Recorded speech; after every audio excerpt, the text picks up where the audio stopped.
प्रदेश के उपचुनाव में नेताओं की बयानबाजी पर सभी का ध्यान केंद्रित हो रहा है।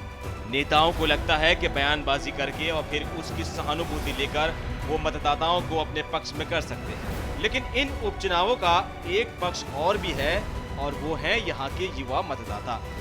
ग्वालियर चंबल की 11 सीटों पर ये युवा सबसे ज्यादा महत्वपूर्ण होने जा रहे हैं, क्योंकि इन 11 सीटों पर युवा जिस पार्टी से सहमत हो गए उसकी जीत आसान भी होगी और बड़ी भी होगी, ये यहाँ का इतिहास बताता है। इन 11 विधानसभा सीटों पर युवाओं की बहुत बड़ी तादाद है और ये चुनाव परिणामों को बहुत बड़े स्तर पर प्रभावित करेंगे। ग्वालियर चंबल की इन 11 विधानसभा सीटों पर 19 से 39 साल उम्र वाले मतदाताओं की संख्या यहाँ के कुल मतदाताओं की संख्या से आधे से भी ज्यादा है। यानी मोटे तौर पर यहाँ पर युवा मतदाता 50% से भी ज्यादा है। तो इस तरह ये युवा मतदाता चुनाव परिणाम के लिए बहुत बड़ा फैक्टर है। राजनीतिक पार्टियां भाजपा, कांग्रेस और बसपा भी इस सच्चाई को जानती हैं और इस पहलू को लेकर ही अपनी रणनीति बना रही है। लेकिन अभी तक प्रदेश में उपचुनाव को लेकर जो भी तस्वीर सामने आ रही है उसमें स्थानीय मुद्दों की धूम से ज्यादा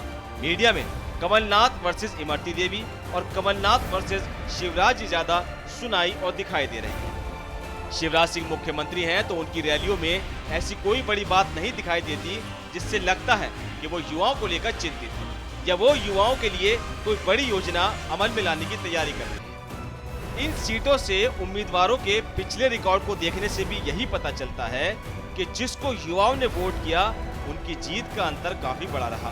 तो देखने वाली बात ये होगी कि किस तरह युवा अपना रुख इस बात तय करते हैं और वो किस तरफ जाते हैं। Bureau report, MP Bharat.